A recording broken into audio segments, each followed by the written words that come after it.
हाम्रो चाडपर्व होइन रहेछ दसैँ। होली मान्ने होइन रहेछ हामीले, तिजमा नाच्ने होइन रहेछ हामी त। गोरुको छालाको ढोल झ्याम्टा पुरा चाहिँ ढोलहरू होइन च्याब्रुङहरू बजाउने रहेछौँ हामी। आवाज विहीनहरूको आवाज सब्स्क्राइब गर्नुहोला। आदरणीय दर्शक यतिखेर हामी मूलवासी न्युजमा इन्टरनेटको माध्यमबाट विश्वभर छरिरहेको भएका सम्पूर्ण मूलवासी न्युजका दर्शक महानुभावहरूमा म नरेन्द्र चामलिङ हार्दिक स्वागत गर्न चाहन्छु। दर्शक यतिखेर हामीले यस हाम्रो च्यानलबाट दसैँ विजयदशमी नजिक आइरहँदा मङ्गोलहरूले विजयदशमीको भरपुर विरोध गरिरहेको भएको छ। वास्तविकता के हो जनता जान्न चाहन्छ कि मूलवासीहरूले दसैँ नमान्नुको विशेष कारणहरू चाहिँ के हो त? यस विषयमा हामी जान्न बुझ्नका लागि सँगै सदस्य हुनुहुन्छ मङ्गोल नेसनल अर्गनाइजेसन डाक्टर गोपाल गुरुङ सङ्गठनका नरेन्द्र थुलुङ। उहाँलाई स्वागत गर्न चाहन्छु। दसैँ स्वीकार दिनु होला। हार्दिक स्वागत छ यहाँ मूलवासी न्युजमा। थ्याङ्क यू हजुर। यो मूलवासीहरूको प्रिय च्यानल मूलवासी न्युजमा लागि पनि मैले कुरा उठाइहालेँ है, दसैँ विजयदशमीको कुरा। दसैँ यतिखेर हिन्दूहरूको महान चाड, राष्ट्रिय चाड पनि भनिन्छ होइन। नेपालको 95% मान्ने चाड नजिकै गर्दा चाहिँ तपाईँहरू विरोधमा उत्रिरहनु भएको छ कि यसको वास्तविकता के हो थोरै बताइदिनुहोस्। हजुर अब यो खस भाषामा हिन्दी र संस्कृतबाट खसेर खस भाषा बनेको छ। यस भाषामा दसैँ भनेको छ होइन। दसैँको अब यो चाहिँ हिन्दी भाषाको दशहरा भन्ने शब्दबाट आएको। दशहरा भन्छ होइन। हिन्दी भाषाको दशहरा शब्दबाट चाहिँ दसैँ भएको यो शब्द हो। इङ्ग्लिसमा फेस्टिभल पर्व। अब प्रसङ्ग उठाउँ पर्व या त चाड फेस्टिभलमा। अब यदि हामीले फेस्टिभल मनाउँछौँ भने त्यसको ऐतिहासिक पृष्ठभूमि हाम्रो लागि खुसियाली हुनुपर्छ होइन। अब किन हामी चाहिँ अब चाडपर्व मनाउँदैछौँ त, किन फेस्टिभल अब मनाउँदैछौँ होइन, त्यो खुसियाली हुनुपर्छ। तर हाम्रो जब चाहिँ ऐतिहासिक पृष्ठभूमि हिस्टोरिकल ब्याकग्राउन्डमा हामी गएर हेर्छौँ त्यो त हाम्रो पुर्खाहरूको हत्या भएको होइन। हाम्रो पुर्खालाई अब विभिन्न सामदाम दण्डभेद लगाएर हत्या हिंसा गरेर पुर्खाहरूको हत्या भएको भन्नुभयो होइन। यसको तथ्यहरू प्रमाणहरू चाहिँ के छ, कसरी हत्या भयो? एकदम छ हजुर। अब इन्डियाको प्रसङ्गमा भन्यो भने जस्तै इन्डियामा कसले हत्या गर्यो, कसले हत्या गरिमाग्यो भन्ने कुरा यहाँ आउँछ। अब यहाँ चाहिँ हत्या गरिमाग्ने चाहिँ यहाँको इन्डिजिनियस नेटिभ एबोरिजिन भनेर वर्ल्डले विश्वले चिन्छ। त्यो चाहिँ यहाँ उत्पत्ति भएको उत्पत्तिवासी भूमिपुत्र मूलवासी इन्डियाको पनि मूलवासीहरूको पुर्खाहरूलाई अब मारिएको हराइएको इतिहास छ। चाहे अब तथाकथित रामको नाम लिएर पुष्यमित्र सुङ भन्ने व्यक्तिलाई चाहिँ राम भन्ने तथाकथित एउटा काल्पनिक उपन्यासमा पात्र बनाएको छ। अब रियलिटीमा सत्य कुरा चाहिँ पुष्यमित्र सुङ हो। तर इन्डियामा जुन विजयदशमीको कुरा गरौँ होइन, दशहरा चाहिँ मान्ने गरेको छ, मान्ने चलन छ, टिका चाहिँ लाउँदैन नि। त्यहाँ पनि अब के भयो भने इन्डिया चाहिँ सन् 1947मै त्यो चाहिँ सेकुलर कन्ट्री भयो होइन, धर्मनिरपेक्षता र त्यहाँ चाहिँ रिपब्लिकन लोकतन्त्र भएको कारणले त्यहाँ बुझ्ने मौका पाए र धेरैले मान्छेले त्यहाँ मान्दैनन्, टिका त लाउँदै अब थोरैले लाउँछन्। यहाँ नेपालदेखि गएको कति नबुझ्ने मान्छेले होइन रातो टिका लाउने गर्छ होइन। तर धेरै मान्छेले त्यहाँ मान्दैन, थोरै मान्छेले चाहिँ मानिरहेको स्थिति छ। तर अब कुरा आयो यहाँ किन मान्ने त हामीले भन्दाखेरि चाहिँ पर्व चाड होइन, जुन फेस्टिभल भनेको हाम्रो लागि खुसियाली हुनुपर्छ। तर नेपालको सन्दर्भमा इन्डियाको सन्दर्भमा नै त्यसको एकदमै हिस्टोरिकल ब्याकग्राउन्डमा हेऱ्यो भने त्यसको सम्पूर्ण एभिडेन्स प्रुफहरू छ, नेपालमा पनि छ। जस्तै नेपालकै कुरा गर्ने भने कहिलेदेखि सुरु भयो त यो दसैँ मनाउने चाडपर्व मनाउने सुरुवात होइन। यो चाहिँ अब जुन गोर्खा जिल्लाको लिकलिक सामरिक महत्त्वको लिकलिककोटमा जुन घले भनिन्छ नि, क्ले भनेको चाहिँ मङ्गोल भाषामा राजालाई भनिन्छ है।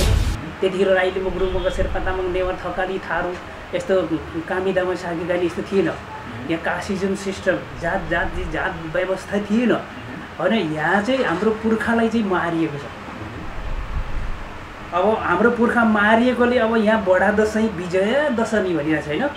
कसले जितेर विजय भयो, कसले हारेर हारुवा भयो भन्दाखेरि यहाँको जति हामी मूलवासीले चाहिँ हारेको र यहाँ चाहिँ अब जुन हामीलाई हाम्रो पुर्खा मार्नेले जित्ने को भन्दा चाहिँ अब हिन्दू आर्यन हो। आर्यनहरू इरानबाट आउँदा आर्यन थिए, इन्डियामा आएपछि उनीहरूले आफूलाई भेष बदलेर चाहिँ उनीहरूले हामी बाहुन हो भनेर। यसको हिस्टोरिकल ब्याकग्राउन्ड छ हेर्नुहोस् है, त्यो त्यसै भने यसको सत्य कथा छ, एभिडेन्स प्रुफ छ होइन। उनीहरूले बाहुन भन्न थाले, किन आर्य भने त अरे तिमी त यहाँको होइन रहेछौ भन्छ। उसको डिएनएले, उसको रेसले, वर्णले चाहिँ ऊ चाहिँ विदेशी हुन्छ, अनि उसले चाहिँ बाहुन भन्न थाले कि उनीहरूले चाहिँ हामीमाथि यस्तो खालको चाहिँ जुन षड्यन्त्र, छलकपट, दमन र हामीलाई हराउने उसको शासन व्यवस्थालाई चाहिँ यहाँ इस्टाब्लिस गर्ने काम चाहिँ गरेको थियो होइन। त्यो कारणले हाम्रो पुर्खा मारिएकोमा, हाम्रो पुर्खाहरूलाई बाजे पुर्खाको हत्या भएकोमा हाम्रो उसकै रगतले रातो टिका लाएर हामीले यदि खुसियाली मनाउँछौँ भने हामी चाहिँ अब कतिको बुद्धिमानी हो। गम्भीर कुरा छ नि। हाम्रो पुर्खा मारे अब है कसैको नि अब बाउलाई मार्दैछ, गाली गर्दैछ, उसको सन्तान खुसी हुने कि दुःखी हुने त। त्यसले गर्दाखेरि हाम्रो मङ्गोल नेसनल अर्गनाइजेसन डाक्टर गोपाल गुरुङ सङ्गठनले पनि यो दसैँ, बडा दसैँ भनेको चाहिँ नेपालीहरूको होइन, यो 20% हिन्दू आर्यनहरूको खसहरूको मात्रै यो चाहिँ विजय दशमी हो। हामी 80% हिन्दू मूलवासी मङ्गोलहरू जसलाई यहाँ मतवाली भन्ने गर्यो। यसको आधुनिक नाम अहिले जनजाति, दलित र मधेसी भनेर सन् 1990बाट विक्रमसम्म जस्तै 2046बाट चाहिँ नाम चेन्ज गरेर हामी चाहिँ हाम्रो पुर्खा मारिएकोमा हामीले खुसियाली मनाउँदो रहेछौँ क्या। जस्तै अब तपाईँले पुर्खा मारिएकोमा हामी आफूलाई खुसियाली मनाउँदैछौँ होइन, हाम्रै पुर्खा मारेको छ तर खुसियाली हामी नै मनाउँदैछौँ भनिराख्दा कि होइन। त यहाँ धर्म स्वतन्त्रताको कुरा पनि आउँछ। संविधानले धर्महरूलाई चाहिँ धर्मनिरपेक्षता घोषित गरिसकेको छ होइन, लागू गरिसकेको छ। त्यसै गरेर अब हिन्दूहरूको चाडमा होइन तपाईँहरूले विरोध जनाउनु अलिकति कता कता नसुहाएको हो कि जस्तो पनि लाग्छ कि। एकदम 100% हजुरको सही कुरा। हामी मङ्गोल नेसनल अर्गनाइजेसन डाक्टर गोपाल गुरुङ सङ्गठन, हाम्रो doctor Gopal Gurung founder president हुनुहुन्थ्यो। उहाँ सुरुदेखि नै उहाँले चाहिँ सेक्युलरको लागि लड्नुभएको छ होइन, धर्मनिरपेक्षता, प्रान्तीयता। यहाँ चाहिँ अब जुन यहाँ चाहिँ रिपब्लिकन होइन, लोकतन्त्रको लागि हामी एकदमै लोकतन्त्री, हामी मानव अधिकारलाई मान्छौँ, हामी समानतालाई मान्छौँ। तर हामीले भनिरहेछौँ कि यो अहिन्दू मूलवासीहरूको चाहिँ 80% अहिन्दू मूलवासी मङ्गोलहरूको चाहिँ पुर्खा मारिएको दिन, राज्य खोसेको दिन, हाम्रो संस्कार, संस्कृति, भाषा सम्पूर्ण कुरामाथि दमन भएको इतिहास, त्यसले गर्दा हाम्रो चाहिँ होइन भन्छौँ हामीले। तर यो देशको नेपालको 20% हिन्दू आर्यनहरूले, 20% हिन्दू आर्यन खसहरूले चाहिँ हाम्रो हो भनेर मान्दैन। हामी विरोध कहिले गर्दैनौँ, उनीहरूले मान्नु पाउनुहुन्छ। सेकुलर हो यो, सेकुलरलाई हामी मान्छौँ, आत्मसात गरेर मान्छौँ। हामी समानता मान्छौँ, उनीहरूसँग लडाइँ झगडा यो त्यति होइन। समाज बदल्ने हो हामीले, समाज बिगार्ने होइन। हामी नमिलेको रीतिथितिलाई मिलाउँ भन्छौँ, नमिलेको समाजलाई मिलाएर लानु भन्छौँ। तर हाम्रो कुरा चाहिँ हुनु नदिने हो चाहिँ कसरी मिल्छ? यहाँ तपाईँले होइन यो आफ्नो हाम्रो पुर्खा मङ्गोलको पुर्खा मारेर चाहिँ विजय दशमीको सुरुवात भयो भन्ने कुरा उठाउनु होइन। तर पृथ्वीनारायण शाहले यो देशलाई एकीकरण नगरेको भए होइन, त्यसरी लडाइँ नगरेको भए, एक आपसमा चाहिँ देशलाई एकीकरण नगरेको भए त देश नेपाल रहन्थ्यो। यस्तो अब विश्वमा देश नेपाल मात्रै छैन, नेपाल मात्रै छैन, युनाइटेड नेसन्सको अन्डरमा सन् 1990सम्म नै 193-94वटा त देश छ। त्यहाँ पनि के पृथ्वीनारायण जन्मिनु परेर सबै मिलाइदिनको लागि होइन नि त। तर एउटा यो राज्य गर्ने मान्छे जो शासकहरू छ, रुलरहरू, उसले आफ्नो स्वार्थको लागि, आफ्नो शासन सत्ता टिकाउनको लागि विभिन्न मिडियादेखि होइन उनीहरूले यो कुरा चाहिँ अब बढी बढाउ गर्छ क्या, हामीले यो गर्दै त्यो गर्दै भने। पृथ्वीनारायण शाह साम्राज्यवादको नाइके हो, उपनिवेशवादको नाइके हो। उसको कारणले यहाँ गुरुङ र मगरको राज्य खोसियो, उसको भाषा संस्कृति सम्पूर्ण धर्ममाथि दमन भयो होइन। नेवारकोमा त्यस्तो अब थारूकोमा, यता अब तामाङकोमा, शेर्पाको, राईलीमा, सम्पूर्ण यो देशको होइन जति पनि छ अब अहिले जनजातिदेखि दलित बनाएको मान्छे सबै मूलवासी नै हो, इन्डिजिनियस हो। हाम्रो सम्पूर्ण कुरामाथि दमन भएर यहाँ चाहिँ हिन्दू अतिवाद लाग्यो, यो चाहिँ बाहुनवाद लाग्यो। हामीले विरोध सिस्टमको गरेको, हामीले बाहुनवादको, हिन्दूवादको विरोध गर्छौँ हामी होइन। त्यस कारणले यो चाहिँ के हो भने अब कसैलाई एउटालाई तोकेको होइन होइन, त्यो चाहिँ पृथ्वीनारायणले चाहिँ आफ्नो हिन्दूवाद बाहुनवाद लगाए र हाम्रो चाहिँ हराइदियो। र पृथ्वीनारायणै नआएको भने यो देश नेपाल बन्थ्यो। किनभने राई लिम्बू गुरुङ मगर शेर्पा तामाङ नेवार थारू थकाली कोचे मेचे पुरा यहाँ दनुवार सुनुवार के बनाएको छ नि। अब यो जति छ नि यो चाहिँ चिप्टाइन हो, दाजुभाइको राज्यहरू। यो भोलि आधुनिकीकरण गर्दा एउटा समृद्धशाली देश बनाउनको लागि दाजुभाइ त मिलिहाल्थ्यो। योभन्दा पृथ्वीनारायण नआएको भए पनि यहाँ देशमा होइन, यो देशमा हिन्दू आर्यन विदेशी बाहुन नआएको भए पनि यो देश चाइना जापान कोरिया जस्तै घरिघरि विदेशी बाहुन भनेर चाहिँ ब्राह्मणहरूलाई आरोप लगाइराख्नु भएको छ। योभन्दा अरू अघिल्लो इन्टरभ्यूहरूमा पनि होइन, यसको अर्थ चाहिँ किन विदेशी बाहुन भन्नु? अब यो चाहिँ हामीले भनेको होइन, हामीले खालि मिडियामा बोलिदिने अनि प्रोग्राम हुँदा माइकमा भनिदिन्छौँ होइन। अब हेर्नु विदेशी भन्ने हामीले भनेको होइन, उसकै बाजे पुर्खाले भनेको छ। बाहुनको बाजे पुर्खाले चाहिँ यो देशमा उनीहरू चाहिँ वेद मनुस्मृति रामायण गीता पुराण यस्तो खालको शास्त्र लेखेको छ। आज पनि नेपालमा या इन्डियामा विश्व हिन्दू परिषद आरएसएस सबै बाहुनहरूले हिन्दू आर्यनहरूले के गर्छ भने हाम्रो शास्त्र सबैभन्दा चाहिँ अब महत्त्वपूर्ण विश्वको हामी विजेता हौँ, ठुलो हौँ, ब्रह्माको सन्तान हौँ, डाइरेक्ट ब्रह्मादेखि जन्मेको हामी त वैज्ञानिकभन्दा खतरा डेन्जर, यो देशलाई चाहिँ अब विश्वलाई कमान्ड गर्ने भने भनिराख्नु भएको छैन। त्यस्तो साथीहरूको चाहिँ जुन शास्त्र छ नि ऋग्वेद पल्टाएर हेर्नु, अब बाहुनहरूकै चाहिँ बाजे पुर्खा लेखेको छ कि बाहुन आर्यन चाहिँ विदेशी हो हिन्दूहरू भनेर। हामी लेखेको त होइन। चाहे विश्व हिन्दू परिषदको कमान्डर बाहुनले लेखेको हेर्नुहोस्, उसले पनि त्यही भन्छ हामी विदेशी हो भनेर। चाहे आरएसएसको अब प्रमुखहरू नेताहरू उसकै बाहुनहरूको अब बाजेहरूले लेखेको हेर्नुपर्छ, त्यो पनि बाहुनहरू आर्यन भनेको हिन्दू विदेशी हो भनेर ल्याउँछ। अब काश्मीरी पण्डित इन्डियाको स्वतन्त्रता अङ्ग्रेज स्वतन्त्रता पछिको पहिलो प्रधानमन्त्री जवाहरलाल नेहरू बाहुन हो, हिन्दू हो। उसले लेखेको द डिस्कभरी अफ इन्डिया भन्ने किताब छ, त्यो पल्टाएर हेर्नु, त्यहाँ पनि बाहुन आर्यन हिन्दू विदेशी भनेर लेखेको छ। अनि नेपालको सन्दर्भमा यहाँको एन्थ्रोपोलोजिस्ट डोरबहादुर बिष्ट उहाँले नि बाहुन विदेशी।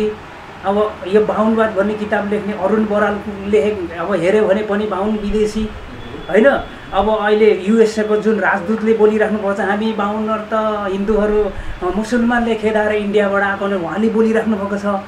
ताकि अहिले सबै नेपालको इन्टेलेक्चुअल पिपुल भन्ने बाबुराम भट्टराईले पनि हामी हो त काशी बनारस बाहिरबाट विदेशबाट आएको हामी त बाहुनहरू भनेर भनिराख्नु भएको छ। हामीले भनेको हो र होइन त, यो चाहिँ डकुमेन्ट्री इभिडेन्स हो। अनि ग्राउन्डमा पनि उहाँहरूले आफैले भन्दै हुन्छ भनेपछि ब्राह्मण विदेशबाट आएको भन्ने कुरा यसरी खुल्दै छ। तर उहाँहरू विदेशबाट आयो होइन, नेपालमा आयो अथवा भारतमा आयो आउनु भयो होइन। अब फेरि उहाँहरूलाई चाहिँ उतै लकेट्ने कुराहरू पनि तपाईँहरू उठाउनुहुन्छ है कहिलेकाहीँ। वास्तविकता के हो?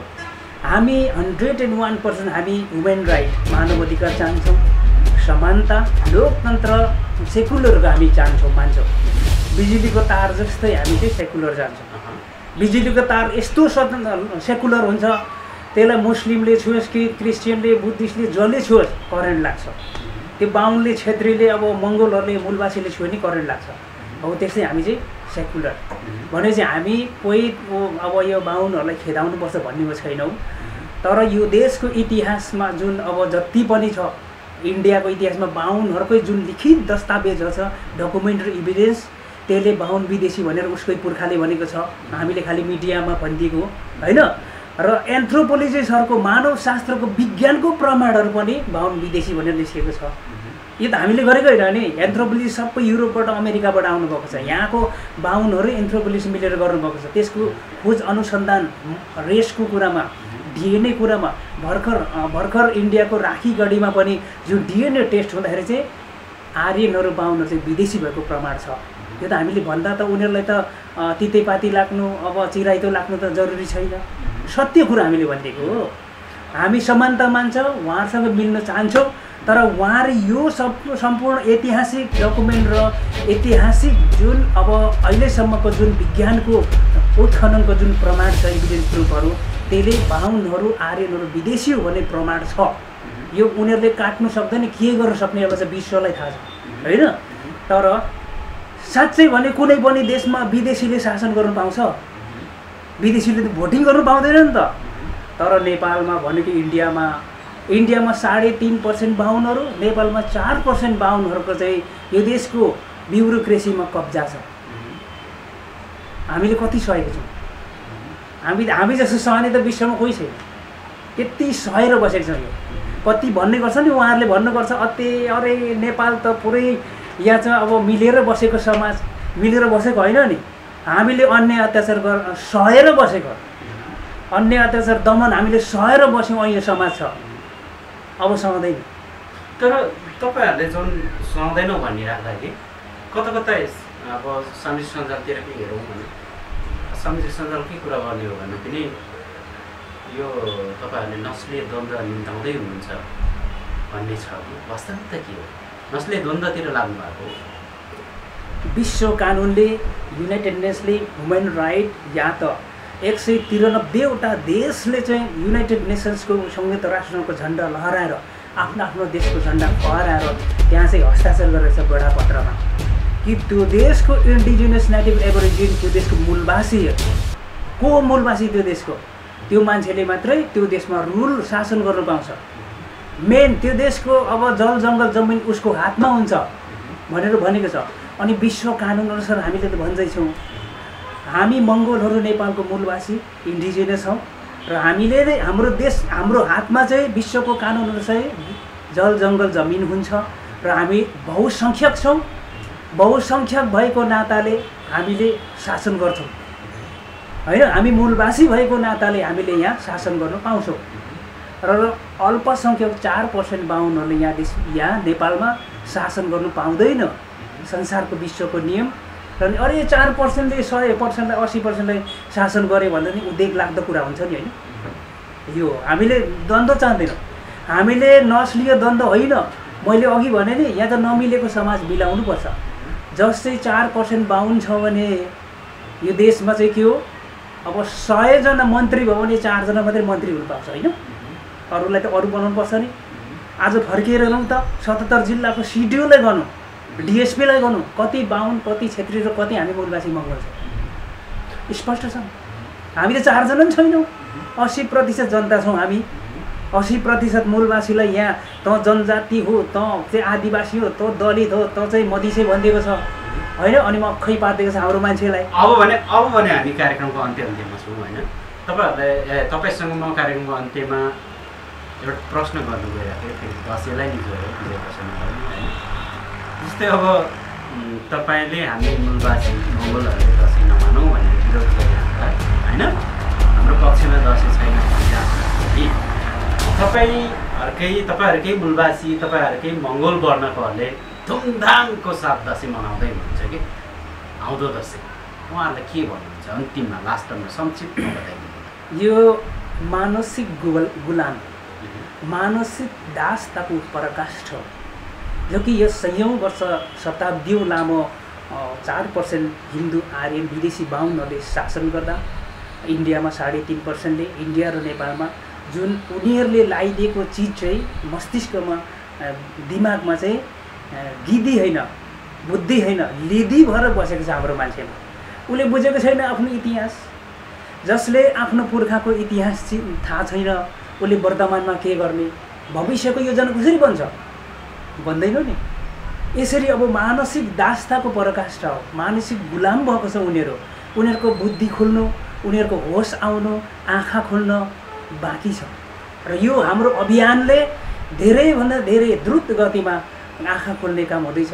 आँखाको पट्टी खुल्दैछ, दिमागको ढक्कनी खुल्दैछ।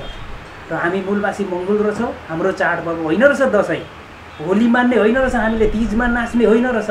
हामी त गोरुको छालाको ढोल झ्याम्टा पुरा चाहिँ ढोलहरू होइन च्याब्रुङहरू बजाउने रहेछौँ। हामी चाहिँ के अरे ढोल नाच्ने मान्छे रहेछौँ भनेर हामी प्रकृति पूजक थिएछौँ। उभौली बुद्ध पूर्णिमामा नाच्ने रहेछौँ भनेर चाहिँ हाम्रो मान्छेले बुझिरहेको छ। बुझ्ने क्रम जारी छ, भविष्यमा सबैले बुझ्नेछौँ। र दसैँ हाम्रो लागि लाभदायक छैन भन्नुहुन्छ अन्तिममा होइन? दसैँ हाम्रो लागि एकदमै पुर्खाको हत्या भएको खुसियाली मूर्ख काम हो। र ठुलो गोरु काटेर खान्थे पहिले होइन, अहिले चाहिँ बाहुनहरूले गोरु काटेर खानु दिएको छैन। विदेशीले हाम्रो देशमा हामीलाई गोरु काट्नु दिएको छैन होइन।